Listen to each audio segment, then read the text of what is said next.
Hi hello नमस्कार, कैसे आप सब लोग। उम्मीद करता हूँ बहुत अच्छे और बड़े अच्छे से अपना अपना ख्याल भी रख रहे होंगे।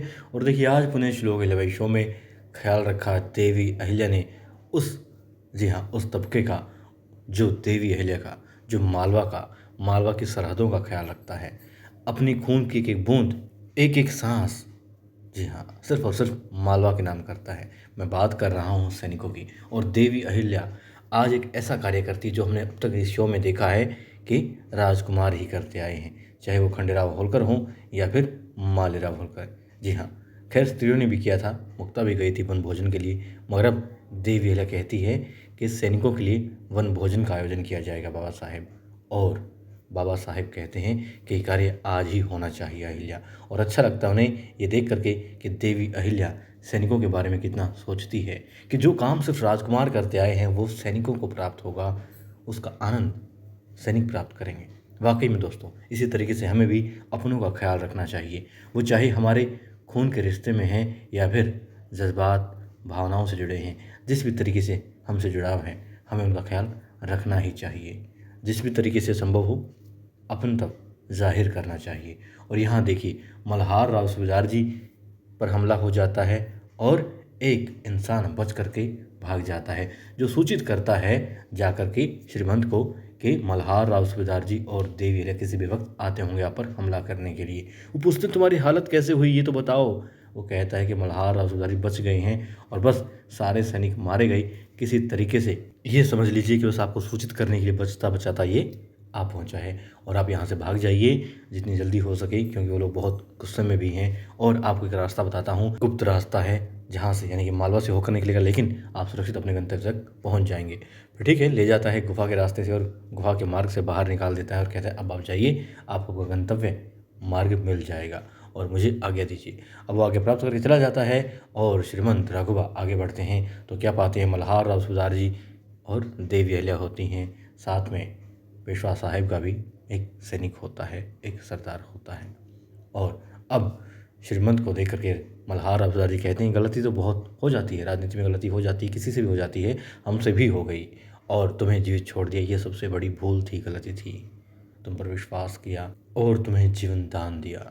खैर अब ये गलती नहीं करेंगे। तभी पेशवा साहब का इंसान जो होता है, साथी सरदार जो होता है, आगे बढ़ता और कहता है कि श्रीमंत आप अभी कभी माफ़ी मांगिए और देवी अहिल्या और मल्हार राव सूबेदार जी के नाम पर एक याचना पत्र इन्हें दीजिए। साथ ही साथ क्योंकि आपने इतना बड़ा गलत काम किया है, आपने मल्हार राव सूबेदार जी के साथ में विश्वासघात किया, पेशवा साहब के साथ विश्वासघात किया, जो कि जघन्य अपराध है। और आप मतलब अभी बाज आ जाइए, वरना आपको मराठा साम्राज्य से निष्कासित कर दिया जाएगा, आपके सारे अधिकार छीन लिए जाएंगे। और आप अभी के अभी इन्हें याचना पत्र दीजिए, माफ़ी मांगिए इनसे, और साथ ही 10 गाँवों की जागीरी जो आपके पास में है उनमें से, और लाखों मुद्राओं की वहाँ पर बात होती है कि ये भी इनको दीजिए। अब दिखाते हैं वो माफ़ी मांग रहा होता है, माफ़ी पत्र पर हस्ताक्षर करता है, मोहर लगाता है, और जो गांव होते हैं जागीर उनकी भी सौंप देता है। एक छावनी में वो लोग होते हैं। देवी अहिल्या मुस्कुराती है और अब श्रीमंत को कहा जाता है उस सरदार द्वारा जो पेशवा साहब का होता है कि अब आप बिना पीठ दिखाए सर नीचा करके यहाँ से चले जाइए। बेचारा वहाँ से श्रीमंत अपमानित होकर के फिर से निकल जाता है। और अब देवी कहती है कि सरकार यानी बाबा साहेब मल्हार राव सूबेदार जी को कि हमारे सैनिक हमारे इतने काम आते हैं, हमारे लिए इतना काम करते हैं, दिन रात खड़े रहते हैं, भूखे प्यासे खड़े रहते हैं, क्यों ना इनके लिए वन भोजन का बंदोबस्त किया जाए। कहते हैं हाँ, हमें तुम्हारा ये सुझाव बड़ा अच्छा लगा और बहुत अच्छी बात है, बहुत अच्छा लगा ये जान करके कि तुम अपने परिवार के अलावा अपने सैनिकों के लिए भी कितना सोचती हो, इन्हें भी अपना परिवार मानती हो। बहुत अच्छा लगा अहिल्या, और ये काम तो आज के आज ही होना चाहिए, व्यवस्था करवाओ। ठीक है, अब दिखाते हैं महल में बेचारी बाट चो रही होती है मैनाबाई कि मालेराव कब आएंगे, राजकुमार कब आएंगे। और ऊपर से देख रही होती है द्वारकाबाई साहेब भी कि हाँ मैना बेचारी बाट चो रही है, मगर मालेराव तो नहीं आने वाला है क्योंकि उसे पता है वो कहाँ है। और फिर दिखाते हैं वहाँ लेटी हुई होती है बिस्तर पर केसर, और उसके पास में नीचे बैठा होता है मालेराव।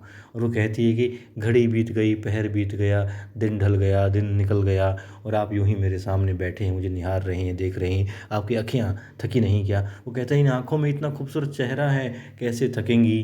फिर कहती मुझे लज्जा आ रही है, मैं लज्जा से मर ना जाऊँ कहीं, आप नज़रें झुका लीजिए। और फिर कहती है आप चले जाइए ना यहाँ से। कहते नहीं जाऊँगा, और बस मन करता है तुम्हें ही देखता रहूँ, हर पल जैसे पल कभी भी खत्म ना हो, तुम मेरे सामने हो, मैं तुम्हारे साथ हूँ। क्या ऐसा नहीं हो सकता? ऐसा हो सकता है।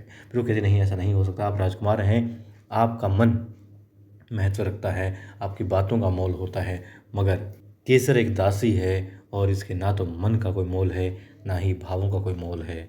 और वहाँ दिखाते हैं बेचारी मैना इधर उधर घूम रही होती है, बाट जोह रही होती है मालेराव की, परेशान होती है कि आखिर राजकुमार कहाँ गए, अब तक नहीं आए। और फिर जी हाँ, पहुँच जाती है उस तरफ जहाँ द्वारका होती है, गुरु जी से बात कर रही होती है और गुरु जी कहते हैं कि श्रीमंत बच गए, पकड़े गए, मगर फिर से बच गए, लेकिन बहुत गलत किया, उनके उतावलेपन ने सब कुछ खत्म कर दिया, वरना बहुत अच्छा मौका हाथ लग सकता था, बड़े अच्छे से हम कार्य कर सकते थे। कहते लेकिन अच्छा ये किया कि गुरु जी का नाम नहीं लिया उसने। फिर वो कहती है उसे भी तो पता है, और बड़े बड़े दिग्गज मात खा जाते हैं राजनीति में, तो कोई बात नहीं, मत भूलिए कि उसके पास बहुत ताकत है, बहुत शक्तियाँ हैं, और वो फिर से आएगा। और वो जानता है अच्छे से कि मालवा में उसे रास्ता चाहिए ही चाहिए, और मालवा के लिए उसके द्वार खोल सकते हैं सिर्फ द्वारका और आप गुरु जी। बस अब वो कहती है बस हमें ये करना है कि देवी अहिल्या और मालेराव को दूर रखना है।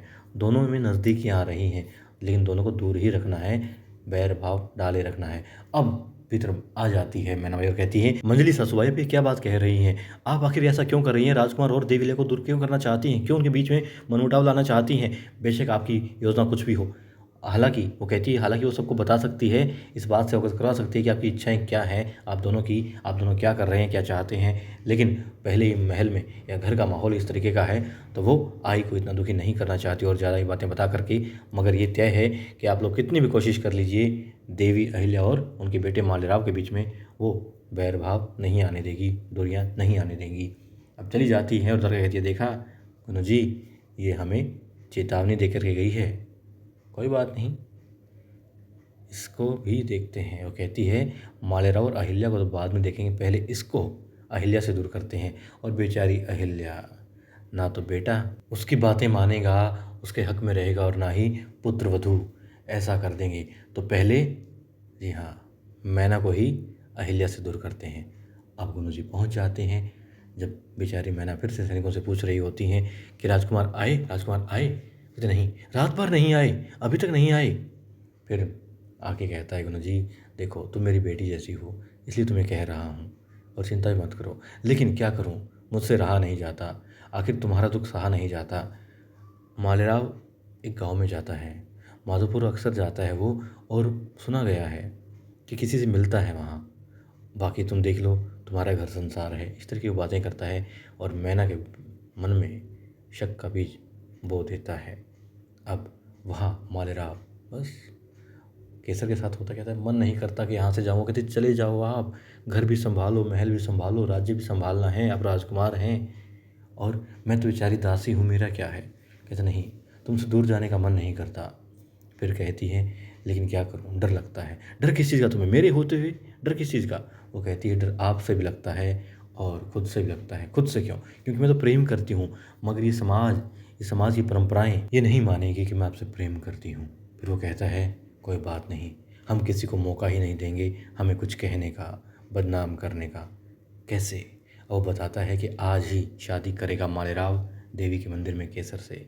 और केसर, आहा, मन में लड्डू फूट पड़ते हैं। मालेराव चला जाता है और वो खुशी से झूम उठती है।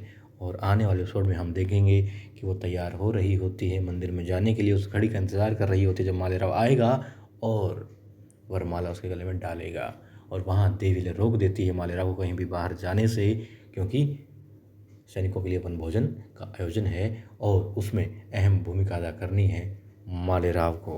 तो देखते हैं दोस्तों किस तरीके से क्या होता है वन भोजन में और मंदिर में।